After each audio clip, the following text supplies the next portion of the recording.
ঘরে ঘরে যে ক্রাইসিসগুলো আছে এর মধ্যে অন্যতম একটা ক্রাইসিস হলো এটা।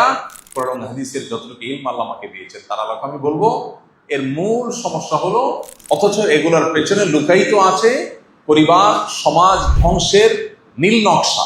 আমার ছেলে সন্তান কোনো কথা শোনে না, খুব অবাধ্য, আমাকে কোনো আমল বলে দেন। সন্তান অবাধ্য হওয়া এই যুগের সামাজিক সমস্যাগুলোর অন্যতম। আমাদের সমাজে কমন যে সমস্যাগুলো আছে, কমন যে ক্রাইসিস চলছে ঘরে ঘরে, এর মধ্যে থেকে অন্যতম হলো ছেলে মেয়েরা বাবা মার বাধ্যগত না, তাদের অনুগত না, তাদের কথা শোনে না, বেয়াদবি করে, অ্যারোগেন্সি করে, বেয়ামি করে এবং অবাধ্য হয়। অনেক বাবা মা আছেন যারা এটা বাইরে বলতে পারেন না, তিনি মানুষের সামনে পারিবারিকভাবে সুখে থাকার অভিনয় করেন। হ্যাঁ, ছেলে মেয়ে নিয়ে অনেক ভালো আছি ভাই, অনেক হ্যাপি ভাই, কিন্তু ভেতরে অনেক ত্রাস, অনেক অশান্তি, অনেক কষ্ট তার, বেচারা বলতে পারেন না। ঘরে ঘরে জনে জনে এই সমস্যা। আমাদের কাছে মানুষ এসে মনের দুঃখের কথা বলে, মানুষের কষ্টের কথা বলে। সেই জায়গা থেকে আমাদের অভিজ্ঞতা বলছে যে আজ ঘরে ঘরে যে ক্রাইসিসগুলো আছে এর মধ্যে অন্যতম একটা ক্রাইসিস হলো এটা যে আমাদের ছেলে মেয়েরা আজ আমাদের অবাধ্য হয়ে যাচ্ছে। ইন্টারেস্টিং বিষয় হলো, আমরা আমাদের বাবা মার যতটা বাধ্যগত ছিলাম, আমাদের ছেলে মেয়েরা আমাদের ততটা বাধ্যগত নয়।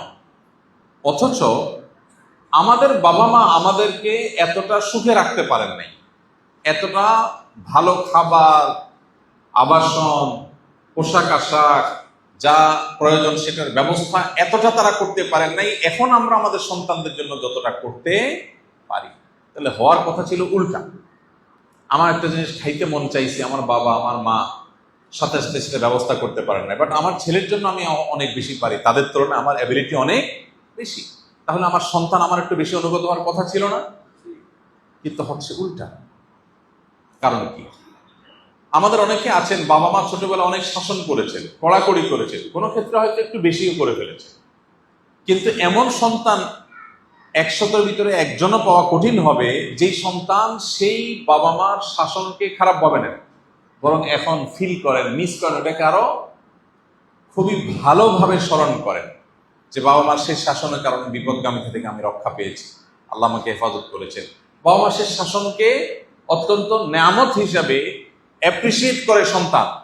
আর এখন শাসন বা প্রহার তো দূরের কথা, সন্তানকে একটু জোরে ধমক দিলেও সন্তান দেখা যায় মন খারাপ করে এবং বাবা মার প্রতি সম্পর্ক নষ্ট হয়ে যায় এবং তাদের প্রতি বিদ্বেষী হয়ে যায়, তাদের থেকে দূরে সরে যায়। এই সমস্যার কারণ ভাইরা আমার, একেবারে মূল এবং প্রধান কারণ যদি এক কথায় বলতে বলেন তো আমার ক্ষুদ্র দৃষ্টিতে কোরআন হাদিসের যতটুকু ইলম আল্লাহ আমাকে দিয়েছেন তার আলোকে আমি বলবো এর মূল সমস্যা হলো আমাদের দিনদারিতার কমে যাওয়া।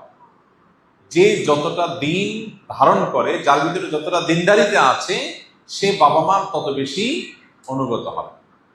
আমাদের সন্তানকে আমরা দুধে ভাতে রাখার যতটা চেষ্টা করি, তাদেরকে আল্লাহ ভীরু রাখার, মুত্তাকি পরহেজগার বানাবা, আল্লাহর সাথে পরিচিত করাবার চেষ্টা তার ধারে কাছেও আমরা করি না। তার অবশ্যম্ভাবী পরিণতি আমরা ভোগ করি।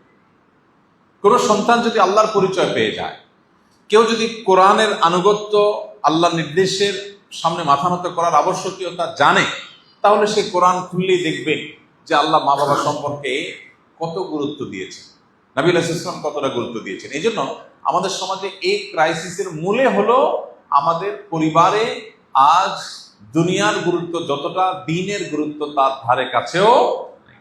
আমি সন্তানের মুখে হাসি ফোটাবার জন্য চাকরি বাকরি, ব্যবসা বাণিজ্য, টাকা পয়সা যেভাবে খুশি সেভাবে কালেক্ট করার চেষ্টা করি, কিন্তু সন্তানরে হাসি খুশি রাখতে হবে, তার জন্য ভালো বাসার ব্যবস্থা করতে হবে, ভালো স্কুলের ব্যবস্থা করতে হবে।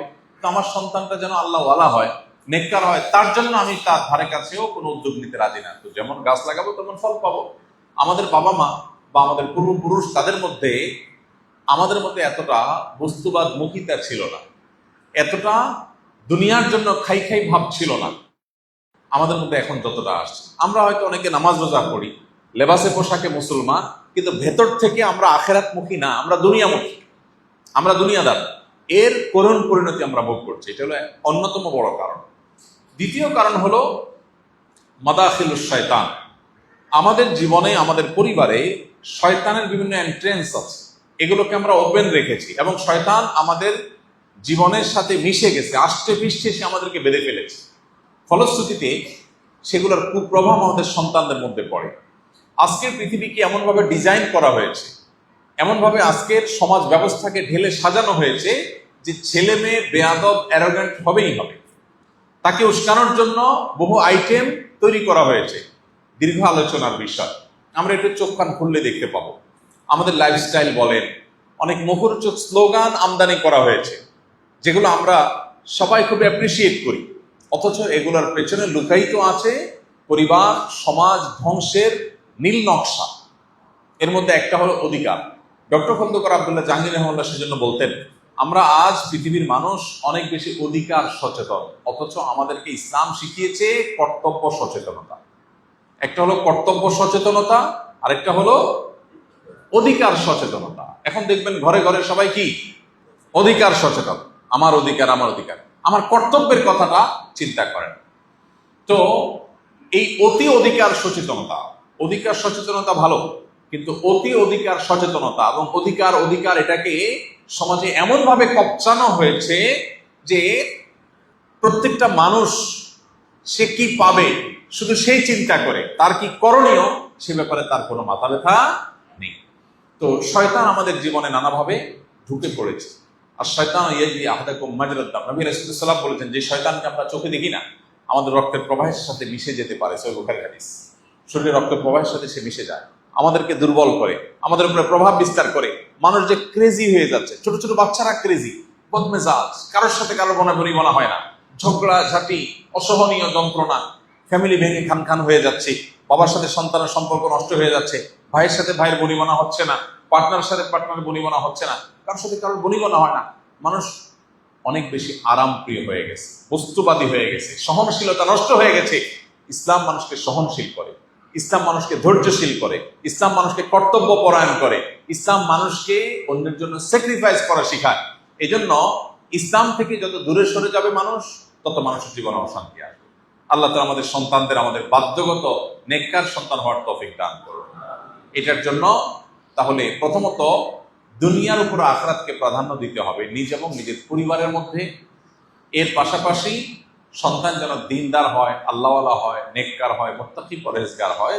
সেজন্য বাবা মা হিসাবে, প্যারেন্টস হিসাবে শয়তানের যে অনুপ্রবেশের পথগুলো আছে সেগুলো বন্ধ করতে হবে। এবং বর্তমান পৃথিবীর যে ফিতনাগুলো আছে, কোন ফিতনা আমার সন্তানকে সাইকোলজিক্যালি বিপদগামী করছে, মানসিকভাবে আমার সন্তানকে বিভ্রান্তির দিকে নিয়ে যাচ্ছে, সেগুলো সম্পর্কে আমার নিজেকে অ্যাওয়্যার হতে হবে, সচেতন হতে হবে এবং তাকে সচেতন করতে হবে। সমকালীন ফিতনা সম্পর্কে সচেতন না হলে নেক্সট শুরুতে ধোকা।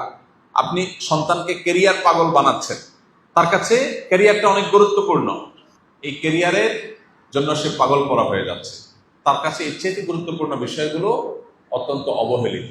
তো এটা দৃষ্টিভঙ্গিগত ব্যাপার। এই ফিতনাগুলো সম্পর্কে আমরা সচেতন হলে তাদেরকে আমরা বাঁচাতে পারবো। আর 3 নম্বর হলো তাদের জন্য আল্লাহর কাছে দোয়া করা। নবী করিম সাল্লাল্লাহু আলাইহি ওয়াসাল্লাম আমাদেরকে দোয়া শিখিয়েছেন, আল্লাহ তাআলা কোরআনে কারিমে দোয়া শিখিয়েছেন, রব্বানা হাব লানা মিন আজওয়াজিনা ওয়া যুররিয়াতিনা কুররাতা আয়ুন ওয়াজআলনা লিল মুত্তাকিনা ইমামা। বিশেষ করে অবিবাহিতরা সারা জীবন এই দোয়াটা পড়া দরকার, বিবাহিতরাও পড়বে।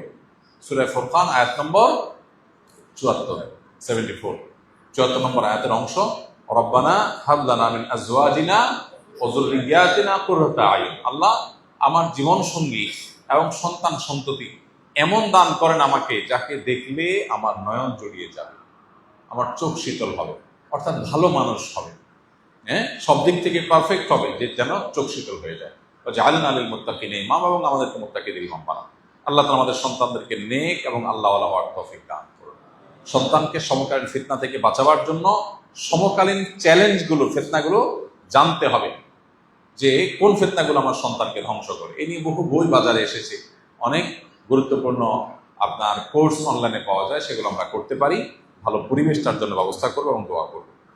আস-সুন্নাহ ফাউন্ডেশন, উম্মার স্বার্থে সুন্নাহর সাথে।